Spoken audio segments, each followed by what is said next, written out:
Hello, কেমন আছো সবাই? তো আজকে চলে এসেছি আরেকটা নতুন রান্নার ভিডিও নিয়ে। আজকে রান্নাটা আমি করছি না, করছে আমার মা। তো প্রথমে এখানে চিংড়ি মাছের মাথাগুলো ভেজে নিল, তারপর এখানে চিংড়ি মাছগুলোও ভেজে নেবে।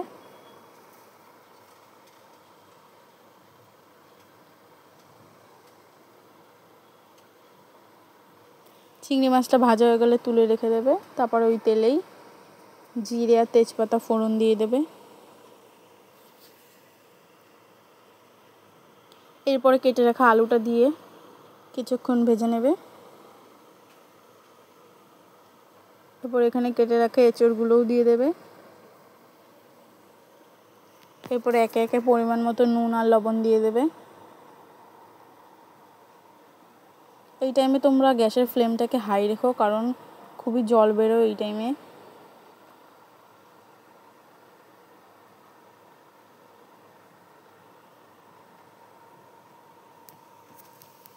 পরে ভালো করে কিছুক্ষণ ভেজে নেবে। তারপর এখানে এই মশলাগুলোর একটা পেস্ট বানিয়ে নিচ্ছি। তো এখানে কী কী আছে সেটা আমি স্ক্রিনে দিয়ে দেবো। এবার এই মশলাটাকে দিয়ে ভালো করে কষিয়ে নেবে।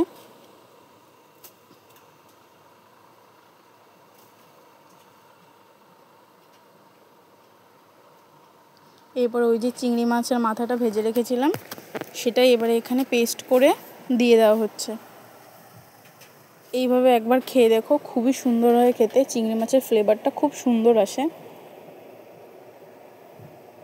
অবশ্যই চিংড়ি মাছের মাথাটাকে ভেজে তারপরে পেস্ট করো। তারপর এখানে জল গরম করে রেখেছি, সেটা দিয়ে দেবে। এরপরে তরকারির থেকে ঝোলটা ফুটে আসলে চিংড়ি মাছ ভাজাটা দিয়ে দেবে। পরে নামানোর আগে গরম মশলা ছড়িয়ে দিয়ে নামিয়ে নেবে। টাটা।